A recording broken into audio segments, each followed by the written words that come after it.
All right, what's up to anybody who may be watching this in the future at some point? So, what I wanted to do, I like as a guitar player and someone who's got a minor obsession with pedals.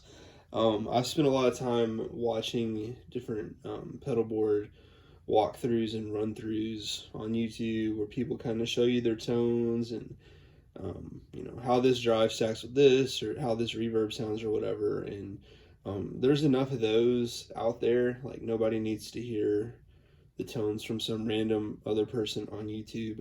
Um, so what I wanted to do was kind of um, talk through my process of putting together a board. I always find that more interesting when it comes to like gear discussions, talking with other guitar players about like how they think things through with the sounds that they're getting, and um, it's always cool to me when you get to hear someone talk about like, oh, I do this way for this reason, and maybe it's something you've never heard of before, like that reason. That's always interesting to me. It's much more interesting than someone who's like, well, yeah, I just use this tube streamer into this Fender amp because that's what you do. Um, there's not a lot of thought in that. It's just kind of following the process everyone else follows.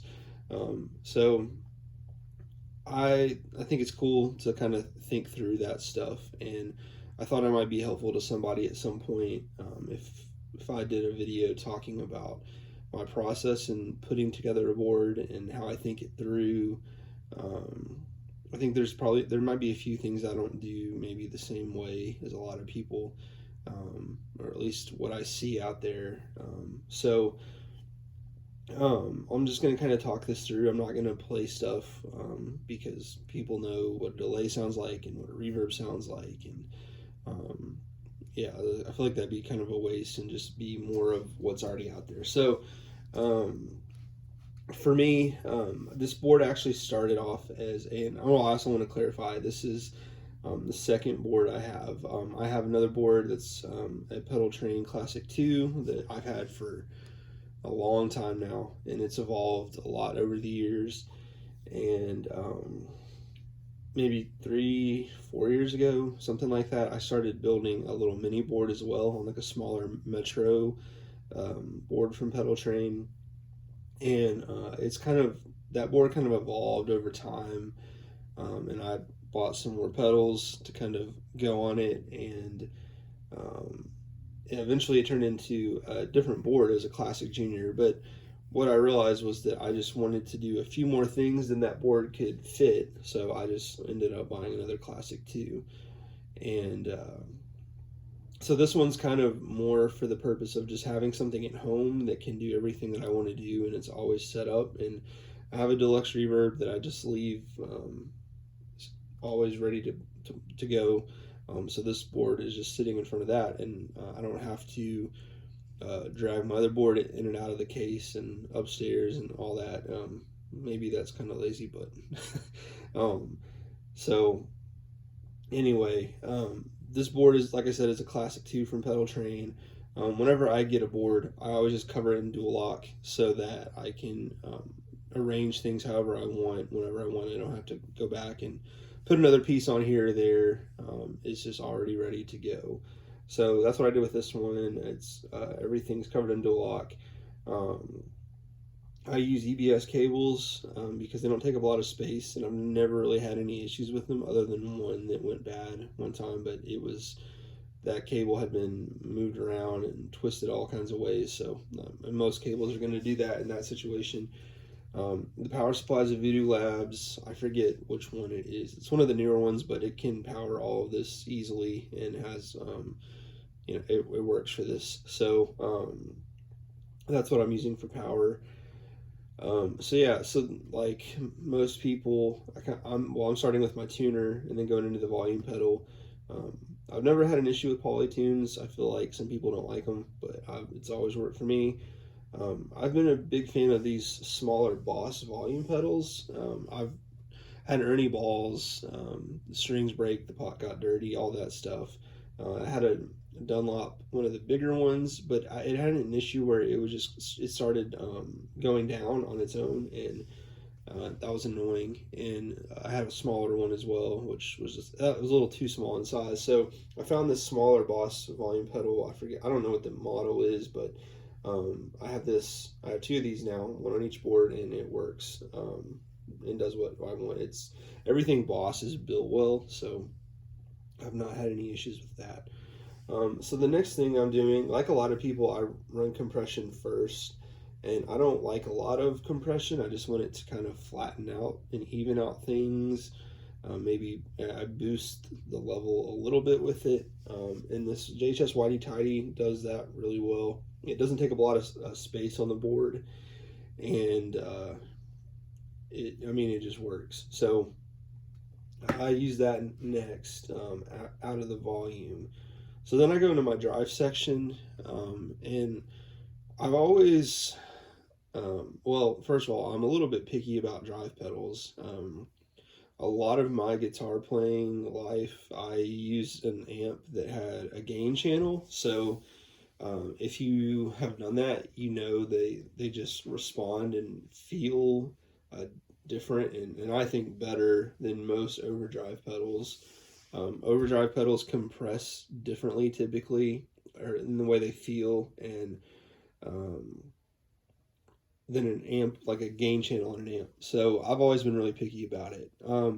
And historically, I don't really like the whole, like, you hear people say this all the time, like I have my low gain, my medium gain, my high gain sounds, as if like there's just one low gain sound and one medium gain sound and one high gain sound. So the way I like to do things with drives is have different flavors and options. And that's typically what I do. I don't like to stack more than two pedals normally. On my other board, I have four drives, and one of those is a 2-in-1.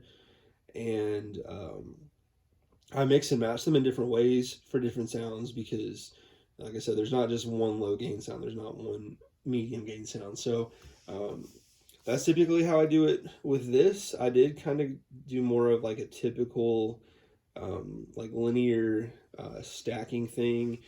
So the first drive pedal obviously is the Benson preamp.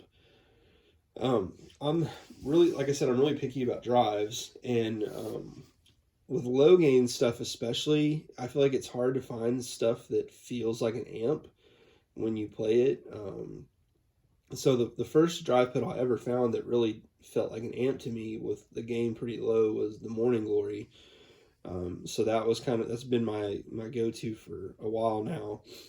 And I've tried other stuff, like I've tried the Timmy, which I know is popular. I have a brown carbon, which is similar to the Morning Glory, but doesn't quite do it the same way as the Morning Glory. So I've tried a lot. I even tried that Lightspeed as my low gain first stage thing, but it didn't respond. Like that pedal, for some reason, if it's the first drive in the chain, like it feels too easy to play, if that makes any sense. So it doesn't feel as amp-like as I want.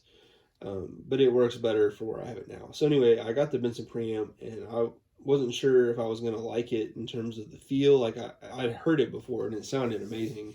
But then I got it, and it does feel the way I think it should.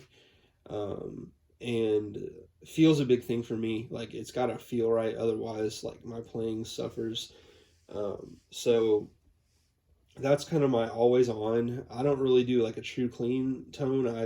I like to take a drive pedal and kind of I don't want to say edge of breakup, because I know a lot of people do that, and that's not really what I do. Like it's kind of pre that, but there's a little, like it's somewhere between clean and edge of breakup, if that makes any sense. And I just always leave that one on. And it's never coming off. So then I go from there, I'm going to the Lightspeed, which I think works better as a second stage drive to kind of push something else. So it's just really adding more of what the Benson's doing. It's just getting grittier. I don't feel like it changes the character a lot. So if I'm just playing like rhythm stuff, or maybe like simple lead thing where I want a little more grit than what the Benson's doing by itself, I can kick that on.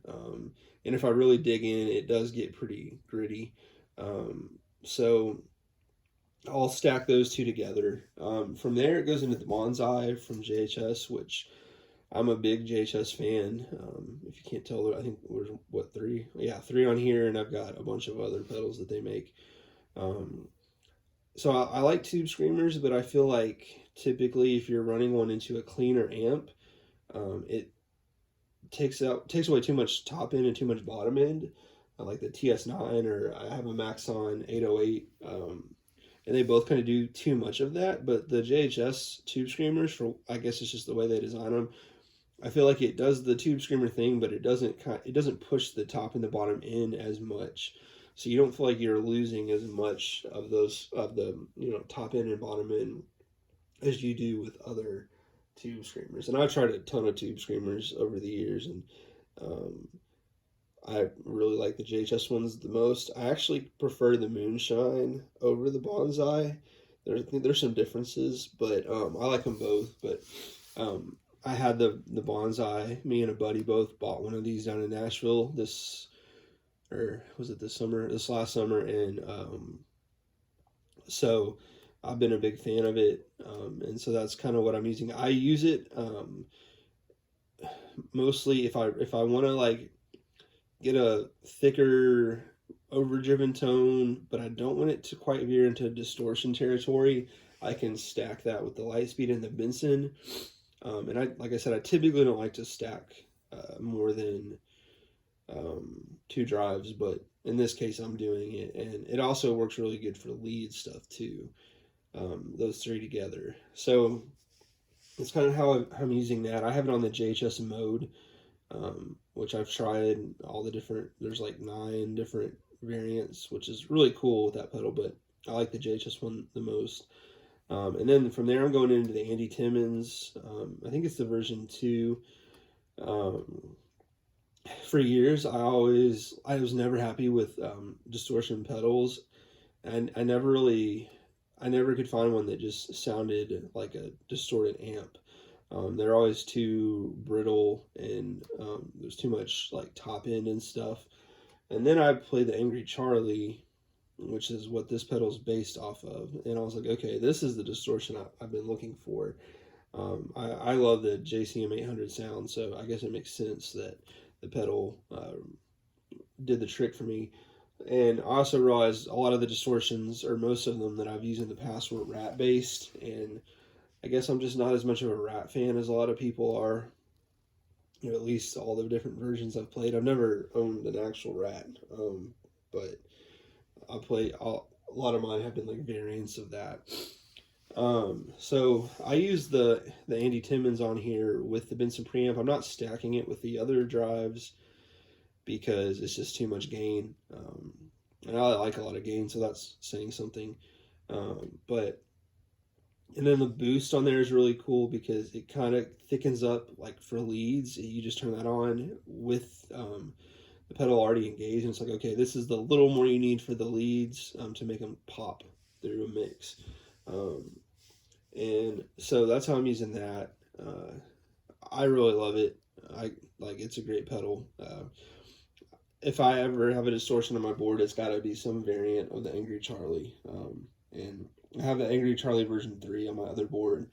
And I got the Andy Timmons one just so I'd have something different and see how they compare. The Andy Timmons version is actually a little more versatile, I think, because the toggle switch lets you have different levels of headroom, and there's the boost built in. So yeah, I like it a lot.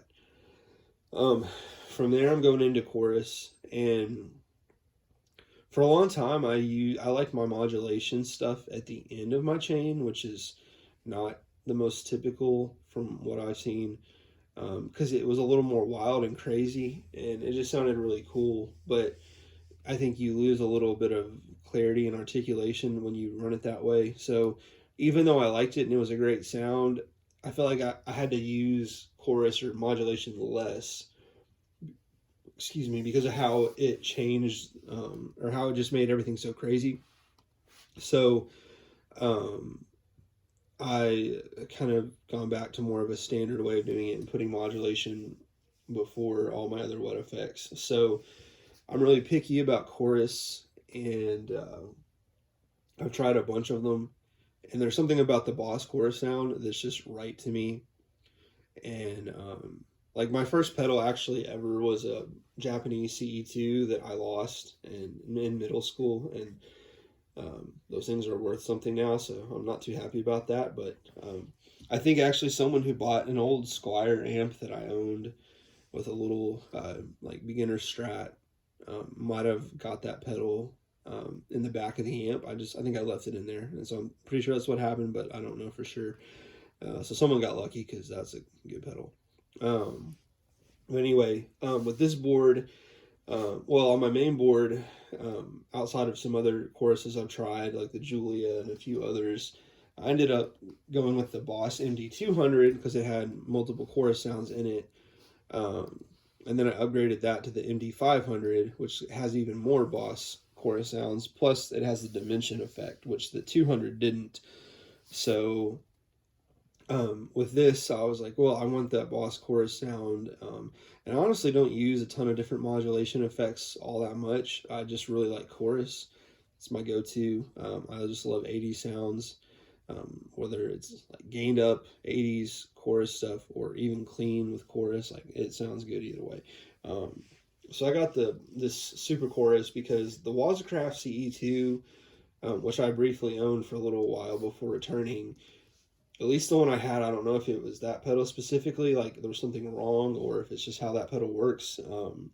It would drop the level too much. So it was really annoying because, you'd kick it on and then like your volume just drops. And there's no level knob on that version of the pedal. So there wasn't any way you could fix it. So I returned that, and for this board, I ended up getting the Super Chorus because it has a level knob and I can control that. I compared it to the CE5, and I felt like the Super Chorus sounded a little smoother, I guess, is the best way to put it. So that's why I went with that one, because if I'm going to have chorus, it's going to be Boss chorus. And any of my friends who I play guitar with have heard me talk about this a lot, because I am pretty strongly opinionated on that. But yeah, so that's why I'm running that pedal. I know it's digital and the analog version is supposed to be better, but I think that's one of those differences that no one's going to hear, or 90% of people won't hear, and it doesn't really matter in the context of a mix. So I'm good with the digital version. From there, I go into the Boss Space Echo RE202. Similar to chorus, I feel pretty strongly about Boss delays like being the best, at least for the sound that I have in my head. I started off with, my first delay pedal was a DD5, which I actually just borrowed from someone for a while. And then I bought a DD7 and used that for a long time. And then sometime, I think after the DD500 came out, I bought that instead because I wanted to be able to do presets with the BPM already programmed in and not have to tap.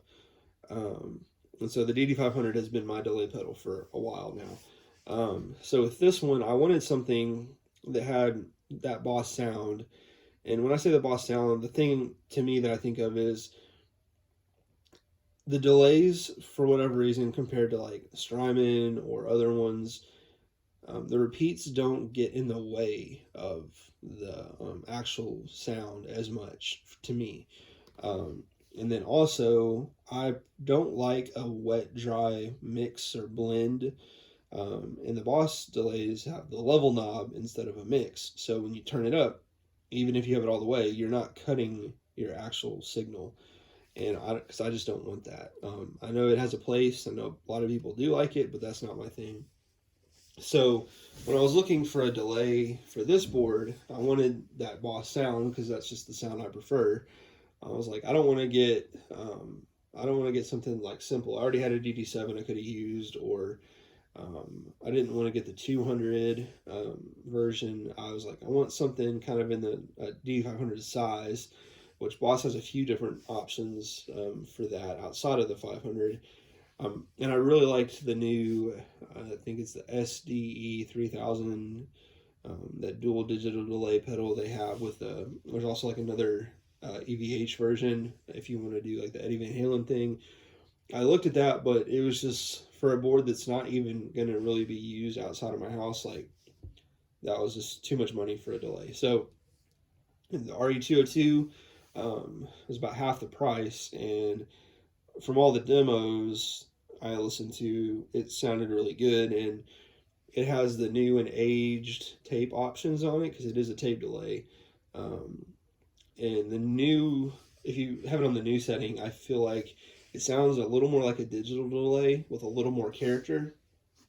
So I can kind of get some of those sounds I want, but I can also get those like really cool, like warbly tape sounds out of it. And there's cool, so a few other things, like this pedal has a little preamp that you can turn on if you want to use that, or you can add in a reverb. It looks pretty simple, but there's a lot of like little things you can do and stuff if you really look into the menu or the manual and kind of figure that out, because it's not necessarily the most self-explanatory pedal. So it gives me the Boss sound, and like most of what I play is at church. So for like worship stuff, I feel like the tape delay sound really works. And I like tape delay. I have an El Capistan too, which I love as well. But I felt like this was just closer to what I wanted and gave me the control to kind of get the sounds I wanted better than the El Capistan, as good as that pedal is. So from there, I'm going into the Terra Echo from Boss. And this pedal actually isn't going to stay here on the board. I've got a Line 6 HX1 coming in the mail from Sweetwater. And that'll give me way more versatility because it's got all those different effects and sounds and stuff in it. But I do think the Terra Echo pedal is super cool. I was down in Nashville, like, I don't know, it's probably been seven years ago at this point, and I was at the Sam Ash, and I was with a couple of friends, and we're just looking at pedals and guitars and stuff.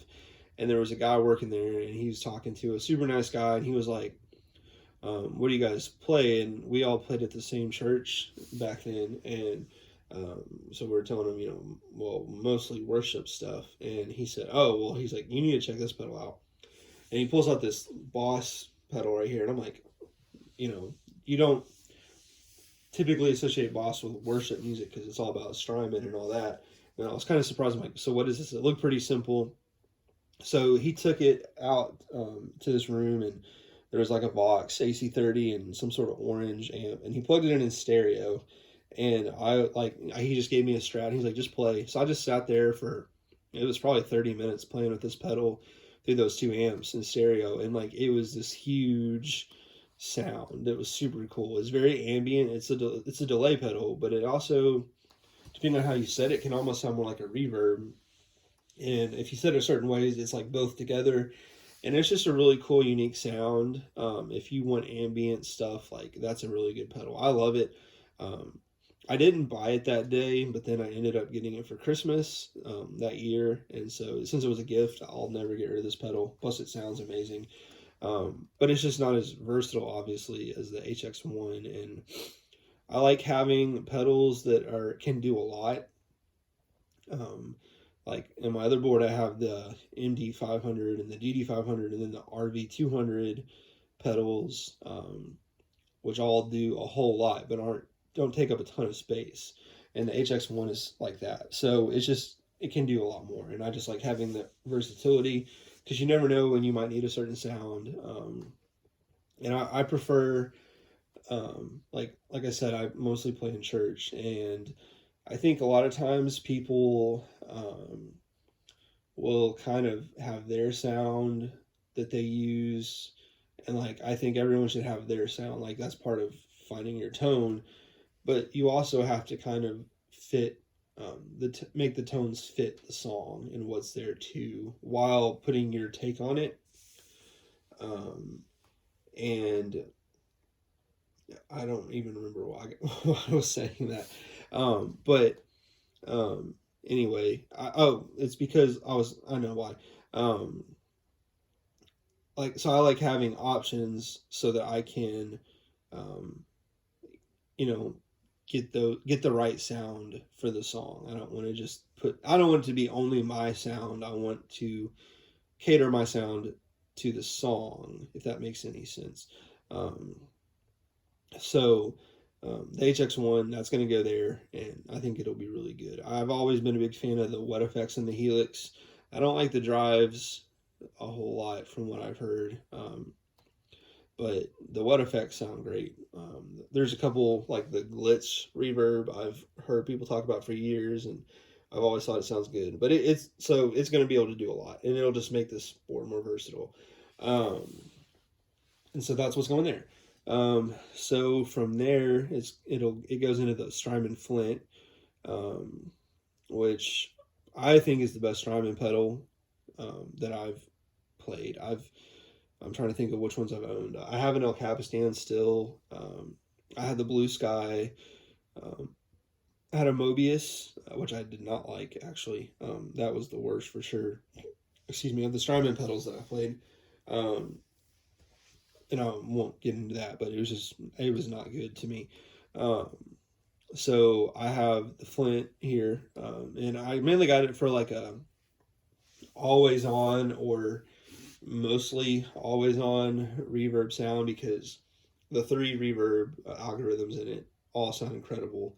So I kind of go back and forth between the Hall and the Plate, or the 70s and 80s setting. Just depending on what I want.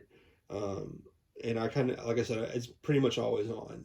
The tremolo, I've not really experimented a whole lot with, because I don't like tremolo as much as some people. I think it's got its places. Like, I do like it in certain situations, but I don't like it as much as some people do on a regular basis. Unless it's the Green Day Boulevard of Broken Dreams tremolo, that's sick. I could listen to that sound all the time. But this pedal doesn't do that. But that's tremolo at its best, if anyone wants to know my opinion. Boulevard of Broken Dreams. But the tremolo on here does sound good in the right situation. So like I said, I like having versatility and options, and it gives me another option. So that's why I have it and why I got it. From there, it goes into the last pedal, which is the New Neighbor Immerse. And so for years, I could not get the reverb sound I wanted. Like, I heard the sound in my head, and I couldn't find it in a pedal. I tried, Boss reverbs, which I do like, but it wasn't that sound. I tried the Strymon stuff. I've tried, a bunch of other ones. And I heard someone playing the New Neighbor verbs at my church, and I was like, oh my gosh, that is the sound. Like, that's what I wanted. That's what I heard in my head. And so I bought the Immerse, not this one. I just bought the standard black one. And messing around with it, and I use the wet setting on it. That's really the only thing I do. I just use it for a big ambient thing. But the thing that's so cool about the Immerse and the wet algorithm is that you can have a huge reverb sound and then use a lot of gain for like really big leads, and it doesn't get in the way. And like it's like in the background, and it just makes like the leads sound like it's like just kind of flying through space. Like, it's so cool. I'm a huge fan, and typically I kind of like to stick with pedals that are easily obtainable for my sounds. Like, I don't want to get some $500, $600 overdrive that I can't replace if it went bad. But like Boss stuff or JHS stuff or Strymon, like, you're going to be able to find those. So I always kind of lean towards stuff like that. Plus, I just hate the whole trendy boutique pedal thing. That's just how I am. I don't like it. But So New Neighbor is kind of probably, or definitely out of what the pedals I use a lot, they're kind of the most like small or under the radar. Um, but it's just the perfect sound. The what algorithm, I mean, turning the pre-delay ups and just getting it behind your sound, like, oh, it's so good. It's just so huge and clear, and warm. Like it's just the right sound. So, like I said, I bought one a couple years ago when I um, discovered it, and that's been my go-to reverb for like most stuff that's kind of ambient or larger. So when I was putting this board together, I had a Jet Pedals Revelation, which I really like. Like I think it sounds really good, but it just doesn't work as well with gainier tones. And I was like, the New Neighbor, the Immerse, like that's just what I love. And I was like, I need to get another one. And I didn't really want to pay another $250 for the same pedal I own. So I was like on Instagram one day, and Bradford from Worship Tutorials on YouTube was selling a bunch of pedals, and this was one of them. So I messaged him, was like, how much? And I think it was like 140 or 150, and he was like, or that's what he told me, and I was like, okay, I'm buying it right now. So I got it from him, and it's in the white version, which is cool. It's different. It doesn't look just the same. I think the white one looks cool. I mean, they both look cool, but it's just different. And so I got it from him, and his tone's amazing. And actually, when I opened the box, there was like the pedal was covered in beard hair. Not covered, but so I think maybe that enhanced the tone on this one a little bit. I don't know, because his tone's really good. But anyway, that's why I use that pedal. Like, it's just it's the big ambient reverb sound I have in my head, and it was when I heard that for the first time, I was like, okay, that is it. So if you ever happen to watch this, thank you, Jonathan. I blame you for the fact I have two of those, but it's just so good. So that's kind of my thought process on what pedals I choose and what I use. Kind of the pedal board as a whole, like I'm a simple person, like simple guy. Like I don't want to have to do, like I work on a computer all day, and I don't want to have to be on my computer programming things with MIDI and all that, and setting up things. Like I know that's more convenient. It would make life easier in some ways, but I just don't want to get into that because I don't want to spend more time on a computer than I do. So I just keep my boards pretty simple. It's just straightforward, simple path from starting with my tuner all the way to the reverb at the end, and like that's just what I prefer. Yeah, it's a little more tapping and thinking about what you're changing and this and that, but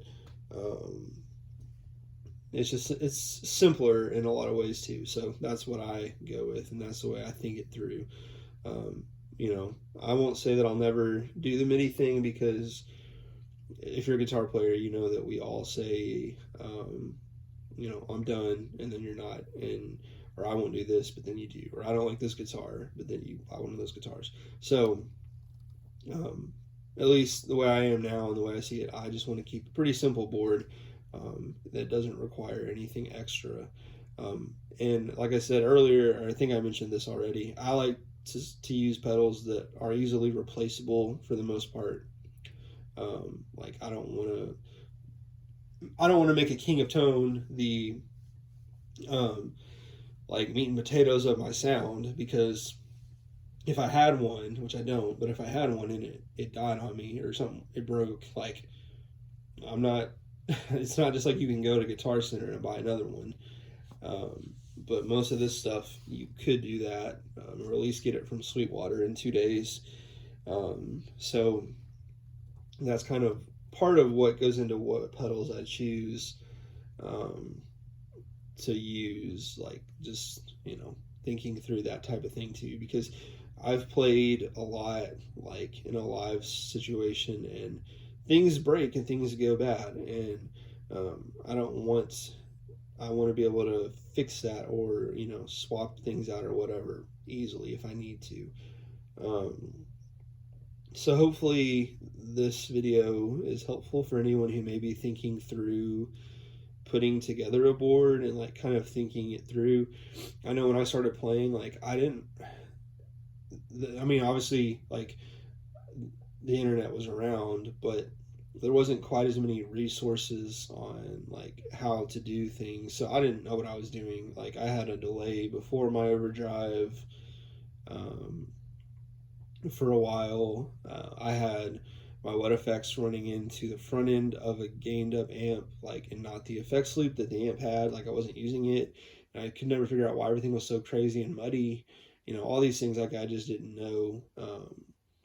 And sometimes like it's hard to really find answers for that, or it used to be at least. And so maybe this will be helpful for someone who's just thinking through uh, how do I put together a board, and thinking through what I want to do. And also, I mean, maybe like also you just get a glimpse into the way I think about this stuff for whatever that's worth. Um, so yeah, hopefully this is helpful. If you make it this far into this video, I'm sorry that you had to hear me talk this much.